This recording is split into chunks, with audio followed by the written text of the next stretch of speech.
வணக்கம் நண்பர்களே. உங்களிடம் பேசுவது விமலா. இன்னைக்கு நம்ம கேட்க போற கதை காதலுக்கு தேவை. இதுவரைக்கும் இந்த சேனலை நீங்க சப்ஸ்கிரைப் பண்ணல அப்படின்னா மறக்காம சப்ஸ்கிரைப் பண்ணுங்க. பக்கத்துல இருக்கிற பெல் ஐக்கானையும் கிளிக் பண்ணுங்க. வாங்க கதைக்குள்ள போகலாம்.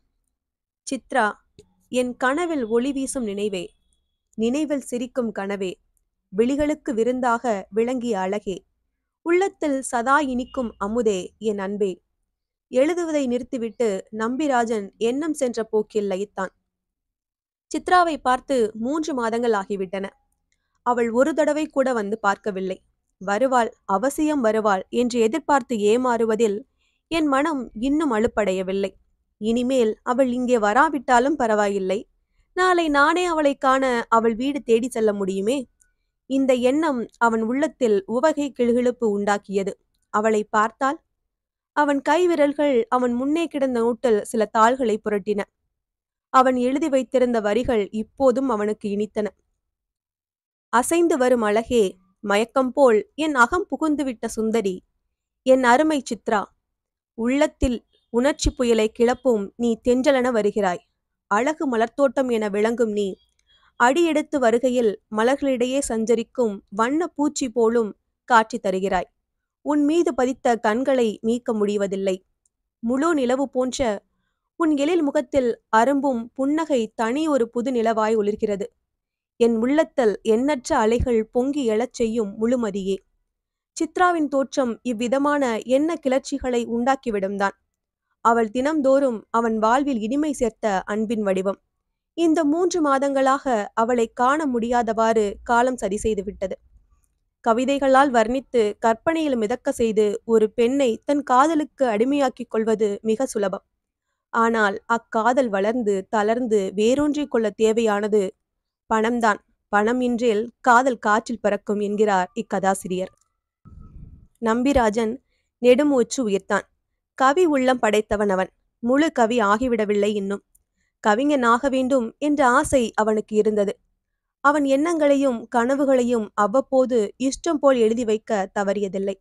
அவனது நண்பர்கள் அவனை அரை கவிஞர் என்று கேலியாக குறிப்பிடுவது வழக்கம். அரைக்கிறுக்கு என்று சிலர் சொல்வது உண்டு.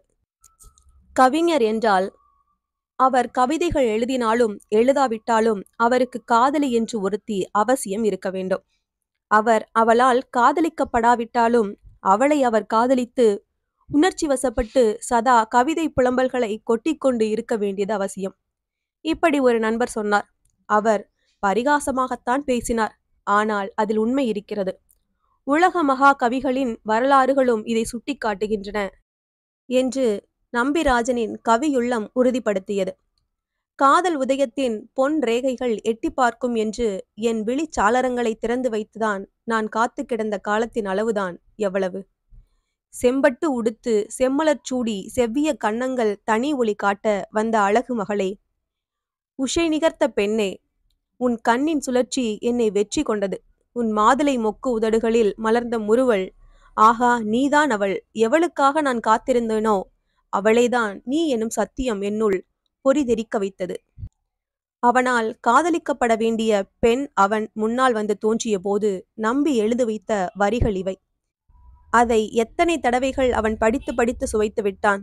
இப்போதும் படித்தான். அந்த சந்தர்ப்பம் பசுமையாய் அவன் நினைவில் நிழலிட்டது. ஒரு நாள் அவன் அழகான ரஸ்தா என்று அவன் கருதிய ஒரு இடத்தில் பாதை ஓரத்தில் அமர்ந்த விண்ணையும் மண்ணையும் கண்டு வியந்து கொண்டிருந்தான். மனசில் அலைமோதிய எண்ணங்கள் காரணமாக அவன் முகம் மலர்ச்சியுற்றிருந்தது. எதையோ எண்ணி அவன் சிரித்து கொண்டிருந்தான். அப்பொழுதுதான் அவள் வந்தாள். வழியோடு போனவள் தன்னை பாராமல் வெறும் வெளியை பார்த்து ரசித்து சிரித்து கொண்டிருக்கும் கலைஞன் அதிசயத்தை பார்ப்பது போல் பார்த்தாள். அவன் கவனத்தை கவர்வதற்காக அவள் கை வளைகள்களை கலகலக்க செய்தாள். அப்போதுதான் அவளுக்கு திடீர் தொண்டை புகைச்சல் வந்தது. தொண்டையை செருமி சரிப்படுத்தினாள். நம்பி கவனிக்காமல் இருப்பானா?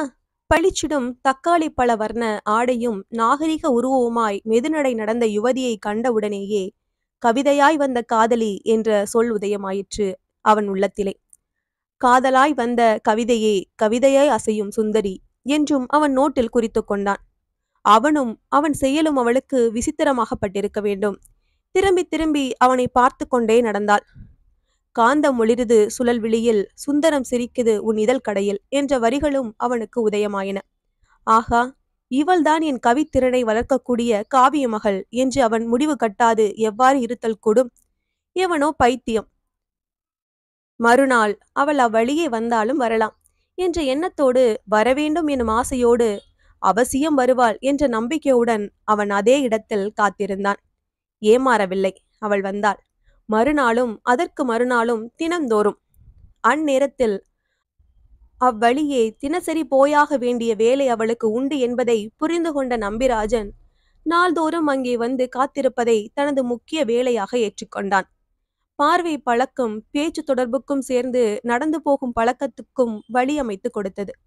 அதற்கு அவளும் செயலூக்கத்தோடு உற்சாகம் காட்டினாள். அவனுக்கு துணிச்சல் தந்தாள். அவளை பற்றி அவன் எழுதிய கவிதை வரிகளை அவளுக்கு படித்து காட்டினான். அவள் மிக மகிழ்ந்து போனாள். நம்பிராஜன் அவளை சந்திக்க சில சமயம் அவள் வீட்டுக்கு போவதும் உண்டு. அதை அவள் ஆட்சேபிக்கவும் இல்லை. அடிக்கடி வரவேண்டும் என்று விரும்பி அழைக்கவும் இல்லை. அவள் வீதியிலும் கடலோரத்திலும் சந்தித்து பொழுது போக்குவதைத்தான் பெரிதும் ரசித்தாள் என்பதை அவன் புரிந்து கொண்டான். அதனால் இயற்கை இனிமைகளையும் அவளது இயற்கை மோகத்தையும் இணைத்து அநேக பக்கங்கள் எழுதி வைத்தான். அவன் காதல் வளர்க்கும் பலரையும் போல அவளை ஓட்டலுக்கும் சினிமாவுக்கும் அழைத்து போகவில்லை. அவன் அழைத்துச் செல்வான். அப்படி அழைத்து போக வேண்டும் என்று அவள் ஆசைப்பட்டிருக்கலாம். ஆனால் அவனிடம் கோரிக்கை விடுக்கவில்லை. ஒரு சமயம் வெகு தூரம் நடந்து அழுத்த பிறகு பெரிய ஓட்டல் ஒன்று தென்படவும், உள்ளே போகலாமா, ஏதாவது சாப்பிடணும் போல் இல்லை என்று அவள் தூண்டினாள். அவனும் ரெடியாக அவளோடு சென்றான். 2 பேருக்கும் நல்ல பசி. ஸ்வீட், டிஃபன், காபி என்று சுவைத்து சாப்பிட்டார்கள். சுவையான பேச்சுக்கள் பரிமாறி கழித்தார்கள். அவள் என்ன எண்ணத்தில் அவனை ஓட்டலுக்கு அழைத்தாளோ, அவன் பில் பணம் நான் தருகிறேனே என்று சொல்லுக்கு கூட கேட்கவில்லை. அவள்தான் பணம் கொடுக்க நேர்ந்தது. கவிஞரிடம் கற்பனையும் கவிதையும் நிறைய கிடைக்கும். காசுக்கு வழியேது. சித்ரா புத்திசாலி. அதனால் அவள் மறுபடி ஓட்டல் சமீபமாக அடியெடுத்து வைக்கவில்லை. அவனோடு போகும் சமயங்களில் நம்பிராஜன் பேச்சும் அவளை புகழ்ந்து அவன் எழுதும் வரிகளும் அவளது செவிகளுக்கும் மனசுக்கும் மிகுதியும் இனித்தன. அவற்றை அவள் வரவேற்றாள். அவள் பெயர் சித்ரா என்று அறிந்ததும் அவன் உற்சாகத்தோடு பல வரிகள் எழுதினான். சித்திரை வசந்தத்தின் பண்ணை அழகிய காலம், என் வசந்தம் இனிமையின் கொழு அருமை சித்ரா, எனது வாழ்வில் பசுமை புகுத்த வசந்தம் என வந்தவளே, உனக்கு பெயர் சித்ரா. ஆகா, என்ன அழகான அருமையான பெயர். நீ அழகுகளின் கொலு மண்டபம், அன்பின் உறைவிடம். இந்த ரீதியில் அடுக்கி இருந்தான். அவளுக்கு ஆனந்தம் அளித்தது. நாட்கள் ஜோராக ஓடின. திடீரென்று ஒரு நாள் நம்பிராஜனுக்கு ஒரு வியாதி வந்தது. பழக்குறைவு, போதிய போஷாக்கு இல்லை, வீணான அலைச்சல், மனக்கவலை, இப்படி எத்தனையோ காரணங்கள். வியாதி வருவதற்கு கேட்பானேன்? வந்த வியாதி லேசில் போகவில்லை. அவன் தர்ம ஆஸ்பத்திரியில் சேர்க்கப்பட்டான். நல்ல கவனிப்பு கிடைத்தது. 3 மாத காலம் அங்கேயே தங்கி இருக்க நேர்ந்தது. சிறிது குணமான உடனேயே அவன் சித்ராவை பற்றி எண்ணுவதை தொடர்ந்தான். அவனது எண்ணமாய், ஏக்கமாய், ஆசையாய், கனவாய், காதலாய் உருப்பெற்றிருந்தாள் அவள். அவளுக்கு கடிதங்கள் எழுதினான். நோட்டில் அவளை பற்றி எழுதி கொண்டே இருந்தான். அவள் கடைசி நாள் வரை வரவே இல்லை. அவளுக்கு ஏதேனும் அலுவல் அல்லது அசௌகரியம் ஏற்பட்டிருக்கும் என்று அவன் எண்ணிக்கொண்டான். நம்பிராஜன் சித்ராவை காண செல்வதில் காலதாமதம் செய்யவில்லை. அவன் போன போது அவள் வீட்டில் இல்லை. சித்ராவின் தாய் அவனை வெறுப்புடன் நோக்கினாள். இத்தனை நாளாக இல்லாமல் இப்போ நீ எங்கிருந்து வந்த என்று அவன் முகத்தில் அறைந்த மாதிரி கேட்டாள். தனக்கு வந்த வியாதியின் கொடுமை பற்றி அவன் சொன்ன பிறகு கூட அவள் அனுதாபம் கொண்டதாக தெரியவில்லை. நம்பி அங்கே கிடந்த மேஜையின் முன் ஒரு நாட்காரியில் உட்கார்ந்த போது அவள் அதை விரும்பாதவளாய் அவனை சீக்கிரம் அனுப்பிவிட வேண்டும் என்ற எண்ணத்தோடு பேசினாள். சித்ரா வர நேரமாகும். நீ ஏன் அவளுக்காக காத்திருக்கிற? அவள் யாருடனோ போயிருக்கிறாள். நம்பியின் கண்கள் மேஜை மீது அடுக்க வைக்கப்பட்டிருந்த பல கவர்களையும் அருகில் கிடந்த திருமண அழைப்பு இதழ்களையும் கவனித்தன.